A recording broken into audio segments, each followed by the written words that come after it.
supaya keberpasangan ini terjalin dengan baik, kemudian berlangsung dengan baik, terjaga kehormatannya, maka Allah memberikan peran dan tugas-tugas tertentu beda antara suami dengan istrinya. Mari kita lihat pelan-pelan. Satu, keluarga sudah menikah, kemudian sudah menyatu, diharapkan jadi azwaj, pasangan yang saling melengkapi. Untuk mencapai itu, kemudian Quran menurunkan peran, tugas dan kewajiban. Suami kita lihat dulu. Yang pertama diungkap oleh Al-Quran ketika mulai menikah, untuk mendapatkan konsep zawuj itu, maka suami ditugaskan oleh Allah menjadi seorang pemimpin. Quran surah 4 ayat 34. Pendidikan saya akan fokus di sini. Bapak dan Ibu sekalian, terutama para ayah, tolong di sini kita akan evaluasinya. Yuk kita baca Quran surah 4 ayat 34. Ar-rijalu qawwamuna 'alal nisa. Saya tuliskan. Ar-rijalu, para suami itu, para lelaki, qawwamuna 'alal nisa. Pemimpin bagi istrinya. Yuk pelan-pelan sebentar. 1, 2, 3. Bapak Ibu sekalian, ketika Al-Quran menyebut peran pertama seorang suami, ini harus saling mengenal, jangan sampai tertukar, ya. Jadi ingat, siapa yang akan menikah atau yang sudah menikah, ingat, suami ditetapkan oleh Allah sebagai pemimpin, istri bukan bagian itu. Jadi jangan sampai nanti dalam kehidupan rumah tangga jadi tertukar. Istri menjadi pemimpin, suami menjadi yang dipimpin, itu keliru. Ya. Mari kita lihat. Ketika Allah menyebut seorang lelaki dengan pemimpin, qawwam, maka yang pertama kata ulama, didapatkan oleh laki-laki itu sudah ditanamkan pada dirinya jiwa-jiwa dan karakter kepemimpinan. Karakter kepemimpinan. Pada istri tidak ditanamkan ini, pada suami ditanamkan. Artinya, ketika di dalam diri suami sudah ditanamkan karakter kepemimpinan, karakter yang paling menonjol dari seorang pemimpin itu apa? Bawah. Ya, di bawah. Di bawah, apalagi? Tegas, apalagi? Berani. Nah, yang paling tepat, karakter yang paling menonjol dari seorang pemimpin tidak mau dipimpin.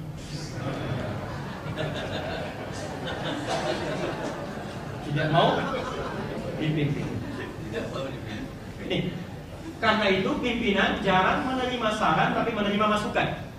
Nah, ibu harus sadar betul ketika suami ditanamkan jiwa kepemimpinan, karakternya pimpinan, maka kewajiban ibu adalah jika ada sesuatu, tadi kan zawuj konsepnya melengkapi, ya.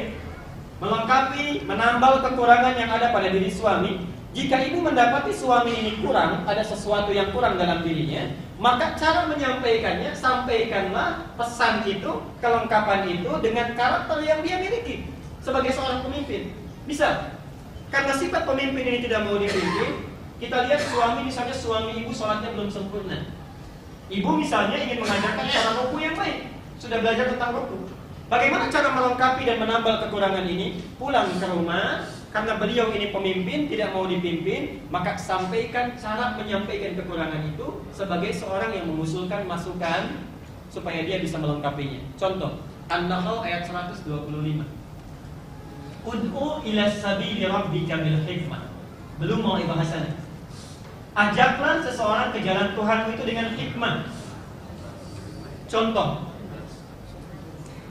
dengan praktek. Ibu belajar tentang ruku, suami belum bagus rukunya, ibu punya konsepnya, pulang ke rumah. Nah, karena ibu bukan seorang pemimpin, suami yang pemimpin, datang sampai rumah jangan diajari. Jangan diberikan teorinya. Pak, ini mama belajar praktek ruku, rukunya seperti ini bagusnya, coba mama ruku, papa luruskan seperti teorinya begini. Ibu yang ruku. Suami nanti mempraktekkan, dilihat, kemudian diluruskan. Subhanallah. Ketika cara itu kita tempuh, itu otomatis selesai ibu yang ruku, suami minta, coba mah, papa yang ruku. Tapi kalau dibalik, ibu menjadi pemimpin, sampai rumah misalnya, Pan, ini mama belajar ruku, coba ruku ini. Itu gak akan nyambung.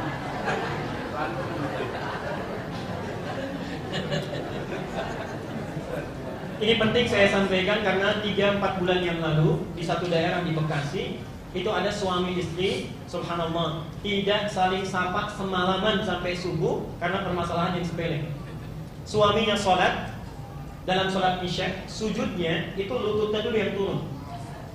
Istrinya belajar, tangannya dulu yang turun. Selesai sholat tidak dipraktekkan konsep ini, kata istrinya, papa itu salah, nggak sesuai sunnah. Harusnya tangan dulu, bukan lutut dulu. Kata suaminya, mama yang gak baca hadis tuh. Mama yang gak baca hadis, yang betul itu lutut dulu baru kedua telapak tangan dulu. Padahal dua-duanya itu gak baca sama sekali.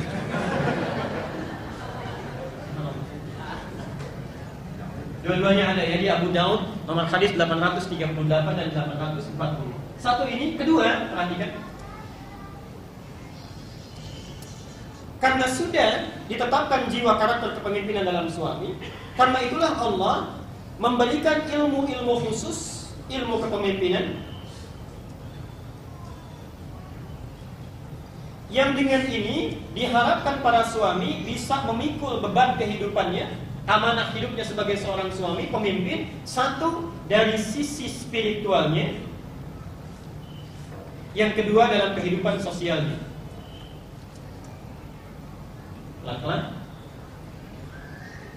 Dari sini mohon maaf, dari sisi spiritual, antum wajib sholat tidak? Kalau hukumnya meninggalkan sholat apa? Dosa. Berarti kalau sudah berumah tangga pun sholat mesti tetap dilakukan.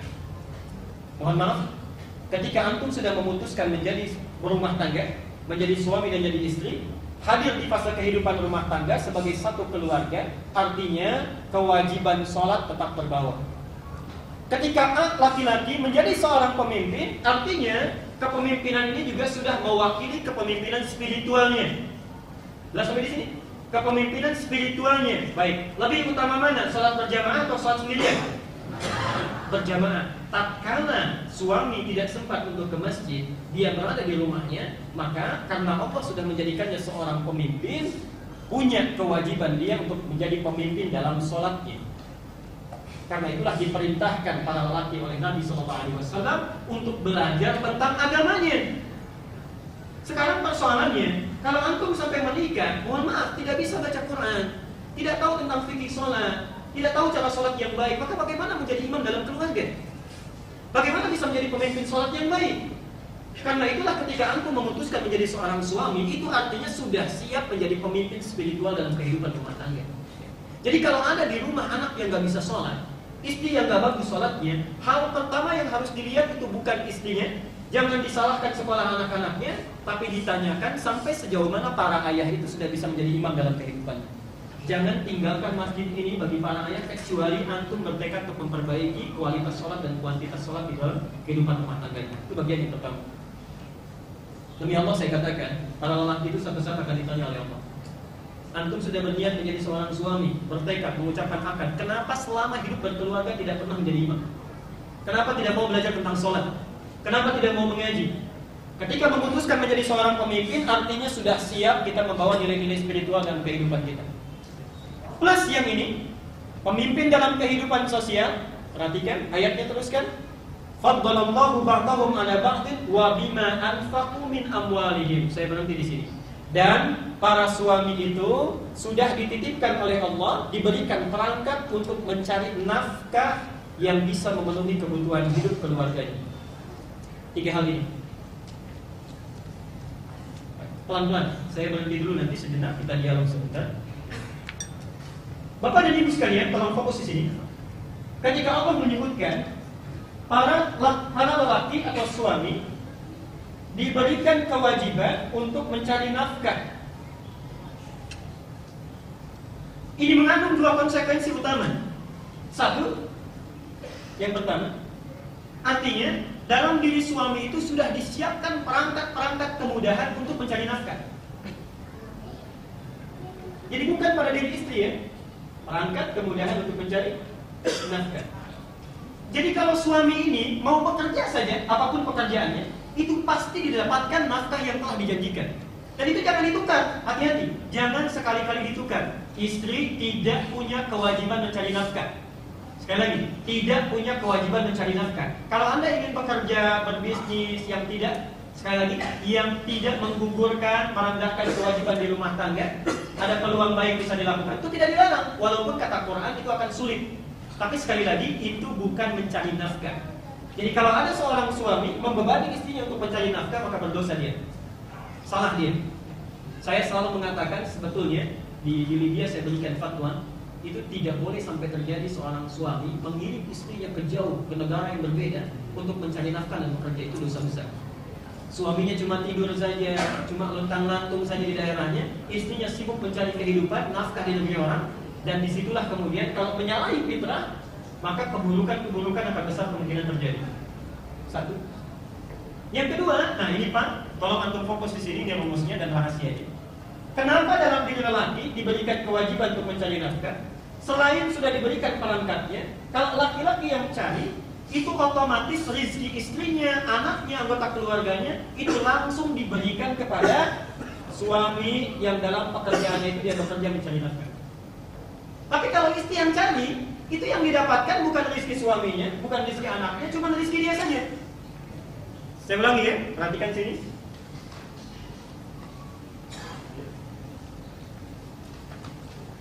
Ini suami, ini istri.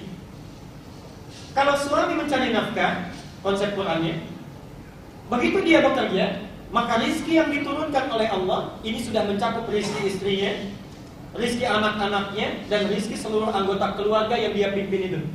Langsung diturunkan seluruhnya oleh Allah. Dititipkan rizkinya di tangan pencarian nafkah suaminya. Tapi demi Allah saya katakan, kalau istri ini mencari nafkah, maka tidak akan pernah diturunkan rizki suami, rizki anak-anak, yang ada hanya rizki dirinya saja. Karena itulah sekalipun didapatkan prinsipnya beda. Kalau laki-laki punya saya, punya istri saya juga, punya istri saya, punya istri saya juga. Tapi perempuan lain, kalau dia dapat sesuatu, perhatikan prinsipnya. Punya saya, punya dia, punya oh, kan?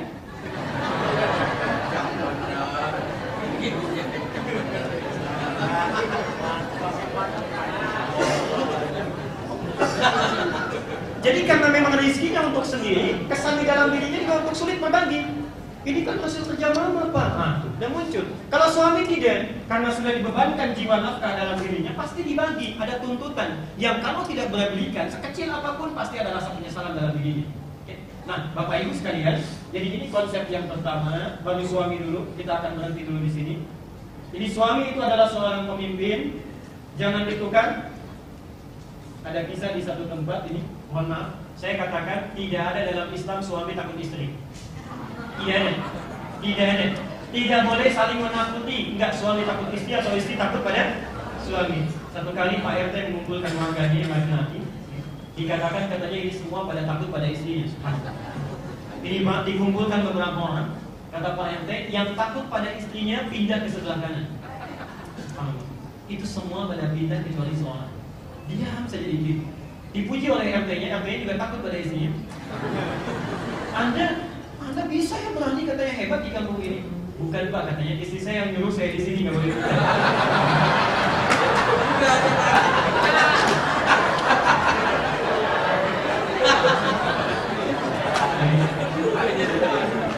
Kita pelan-pelan. Jadi Ibu sebentar, saya ingin tegaskan dulu pada para ayah sesi pertama ini. Para ayah bertakwalah kepada Allah. Antum ditugaskan untuk menjadi seorang pemimpin, maka mulai sekarang gali itu. Pemimpin spiritual yang belum bisa mengimami dengan baik, ayo belajar Qurannya. Mumpung masih ada kesempatannya. Barangkali orang lain belum bisa datang ke sini, antum dihadirkan karena saking sayangnya Allah kepada para ayah supaya memperbaiki bacaan Qurannya. Keluar dari sini belajar mengaji dengan baik, pimpin keluarganya dengan baik dalam sholatnya. Yang kedua, untuk punya kewajiban mencari nafkah. Saya bacakan hadisnya. Perhatikan kata Nabi. Ada 4 dinar. Dinarun anfaqtahu fi sabilillah. 1 dinar digunakan untuk fi sabilillah. Kirimkan tumpangan masjidnya dan sebagainya bisa. Fi sabilillah.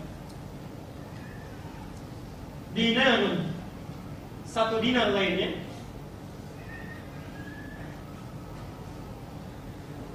anfaqtahu fi raqabah, engkau gunakan untuk membebaskan seorang budak.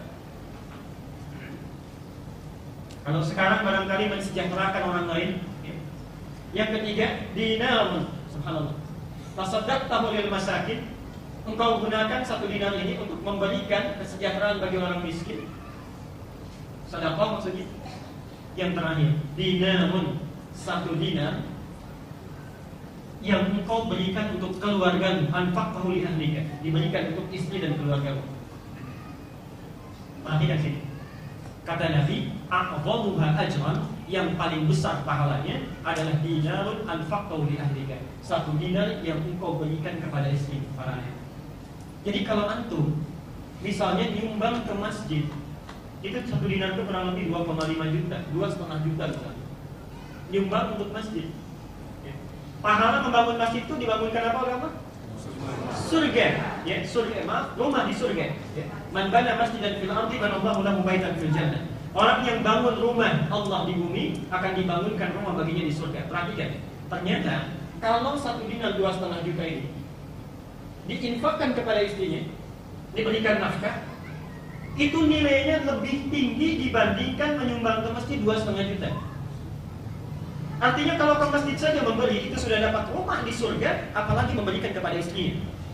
Jadi antum bahkan, subhanallah, ada riwayat lain menyebutkan 1 dirham yang diberikan kepada seorang istri itu lebih baik nilainya dibandingkan 1 dinar diberikan kepada, bahkan dalam riwayat yang lainnya 1000 dinar diinfakkan fi sabilillah. Sekarang 1 dirham itu cuma 2.500. 1000 dinar 2,5 M. Antum bikin masjid 2,5 M, itu dibandingkan ngasih ke istri cuma 2.500 rupiah, nilainya lebih tinggi yang ini. Maksud saya, kalau antum dari sekarang memberikan uang belanja yang lebih besar, lebih baik dan sebagainya untuk kebutuhan keluarga dan memang pas di situ, itu lebih tinggi nilainya di sisi Allah Subhanahu wa taala. Jadi berbahagialah para ibu yang dapat uang belanja itu. Tapi ingat ya, saya berikan ini. Ingat, maksudnya bukan berlebihan, bukan untuk diambur-amburkan ibu. Perhatikan, karena memang tugas perempuan nanti, saya nanti akan terangkan di kemudian, tugas perempuan itu menuntut untuk materi yang lebih banyak. Jadi mencari seorang perempuan yang, dalam kata anak sekarang, mencari seorang perempuan yang matre itu tidak boleh. Tapi yang punya jiwa materialistik itu harus. Dan lagi, mencari seorang istri yang matre itu tidak boleh. Tapi yang punya jiwa materialistik itu harus. Kenapa? Karena perannya memang menuntut seorang istri itu untuk mengatur jiwa materinya. Perhatikan, suami mendapatkan penghasilan misal 1 minggu 100.000, 1 minggu. Istri itu harus menjadikan 100.000 cukup untuk 1 minggu. Antum dapat 100.000 seminggu, istri menjadikan 1 minggu itu 100.000 ini cukup untuk 1 minggu. Berat mana? Yang pertama atau yang kedua? Makanya wajar bila seorang istri itu meminta yang lebih, meminta memotivasi untuk mendapatkan peningkatan dari uang belanjanya. Antum bekerja dengan maksimal karena barangkali kebutuhan-kebutuhan di rumah tangga mesti dicukupkan, tidak seperti yang sebelumnya. Jadi berbahagialah Pak kalau ada seorang istri minta penambahan uang belanja. Artinya mengangkat antum supaya banyak pahalanya dan meningkatkan etos kerja dalam kebaikan. Pertanyaan pertama saya untuk para ayah, mau menjadi seorang suami yang dicintai Nabi? Saya nggak dengar. Mau jadi suami yang dicintai oleh Nabi? Disayang oleh Allah? Ibu yang suaminya hadir di sini tinggal ditagih di rumahnya ya. Baik, saya tutup dulu sesi ini dengan menyampaikan kasus di Garut yang kemarin terjadi. Ada pertanyaan disampaikan pada saya. Dari semua uraian ini saya berhenti sebentar. Saya belum bicara tentang istri, jadi nggak apa-apa, nggak usah khawatir. Nanti istri juga saya sampaikan. Bapak Ibu sekalian, ingat ya, terutama bagi para ayah, yang terpenting tolong maksimalkan peran antum sebagai pemimpin spiritual. Mulai sekarang belajar baca Quran, hafalkan ayat-ayatnya. Karena kemarin kejadian di Garut saat kami ada rehlah dakwah ke Ciamis, mampir ke Garut, ada pertanyaan, ini kasus nyata, bukan kisah hanya untuk membuat kita tersenyum atau melihat berbagai sisi yang lainnya. Ada seorang yang selama hidupnya itu cuma belajar surat Al-Ikhlas, Qul huwallahu ahad. Saat menikah yang hafal pun cuma ini. Satu kali mertuanya, subhanallah, mertuanya itu minta untuk diimami oleh menantunya ini. Salat pertama dimulai yang jahar maghrib, Qul huwallahu lagi. Rakaat kedua Qul huwallahu lagi. Isya juga begitu, subhanallah. Begitu masuk pada waktu yang lainnya, kemudian mertuanya bilang, nah, cobalah selanjutnya, katanya kurang lebih bahasa sayanya, bahasa bebasnya, cobalah nanti baca surat yang lain. Gak apa-apa rakaat pertama qul huwallah, yang penting yang kedua yang lainnya. Subhanallah. Ketika sholat, beliau takbir, rakaat pertama qul huwallahu ahad, mertua juga biasa saja. Begitu masuk pada rakaat yang kedua setelah waladhdallin amin, itu diam lama. Ibu mertuanya menyangka di belakang, mohon maaf, dikira sedang mencari ayat. Ternyata setelah agak lama dia tengok ke belakang, "Mang, boleh gak qul huwallahu lagi?" Baik ya. Jadi antum bertakwalah kepada Allah para ayah, hafalkan dengan baik. Bapak silakan lihat dulu suami, tadi saya sudah uraikan sebagiannya. Satu, perlakuan yang baik, pemberian nafkah sudah, perlakuan yang baik sudah saya singgung, mengajarkan tuntunan agama sudah, berprasangka baik sebagiannya sudah. Satu poin lagi untuk para ayah, meluangkan waktu untuk istri dan keluarganya. Ini barangkali yang penting sekali untuk kita aplikasikan di masa kini. Mohon maaf, tugas suami bukan sekedar mencari nafkah saja. Nafkah itu nyarinya di luar rumah atau di dalam rumah? Umumnya di luar rumah, umumnya luar rumah. Ikan sini. Harta. Kalau sudah dapat yang di luar rumah ini, dibawa untuk kemana? Ke rumah, untuk istri dan anak-anak. Perhatikan, jadi ada harta yang ada di dalam rumah. Pertanyaan saya pada para ayah, ibu nggak usah jawab. Lebih penting mana, harta di dalam rumah atau di luar rumah? Saya tidak dengar.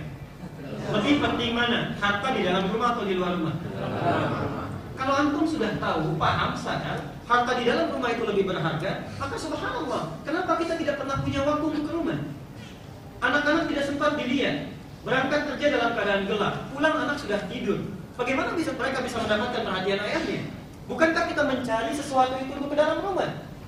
Kadang-kadang kita tidak berimbang, mencari keluar rumah untuk dibawa ke dalam rumah, tapi porsi di luar rumah subhanallah tidak seimbang dengan perhatian yang mesti diberikan di dalam rumah. Nabi, seorang Rasul, dijamin masuk surga tanpa proses hisab. Perhatikan, hadisnya panjang sekali. Di antaranya saya sebutkan sebagiannya di sini. Itu masih sempat mendengar istrinya Aisyah curhat sampai berjam-jam. Perhatikan, Aisyah kalau curhat itu datang kepada Nabi, didengarkan oleh Rasulullah tanpa dipotong sedikit. Saya ajarkan satu cara dari Nabi tuntunan sunnahnya, cara komunikasi dari Nabi. Perhatikan di sini ya. Bapak Ibu perhatikan, Pak, terutama para suami, kadang-kadang kita menyepelekan yang ini dan ini pangkal dari persoalan yang muncul di rumah tangga. Nabi, kalau istrinya mau cerita, itu didengarkan dulu, tidak dipotong. Walaupun sampai berjam-jam, didengarkan. Aisyah itu didengarkan. Ada hadis yang sangat panjang, cerita tentang keadaannya, cerita tentang hari-harinya, didengarkan oleh Nabi. Sampai selesai didengarkan, Nabi senyum baru direspon. Perhatikan, kadang-kadang kita lupa karena sibuk bekerja.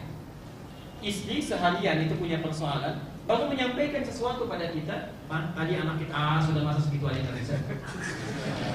Belum apa-apa sudah dipotong. Belum bicara sudah dipotong. Ya, subhanallah. Prinsip masa kini kan sampai di bawah ya, lebih cepat lebih baik. Cepat ditolak belum tentu baik. Ya, mohon maaf. Cepat ditolak belum tentu baik. Perhatikan, ini sudah dipandang, direncanakan, istri memilih kata-kata, ditunggu 5 jam, 6 jam, pilih kata-kata yang baik, disimpan dulu, punya harapan suaminya mau mendengar, baru menyampaikan. Pak, tadi anak kita ya sudah masa begitu aja nggak bisa.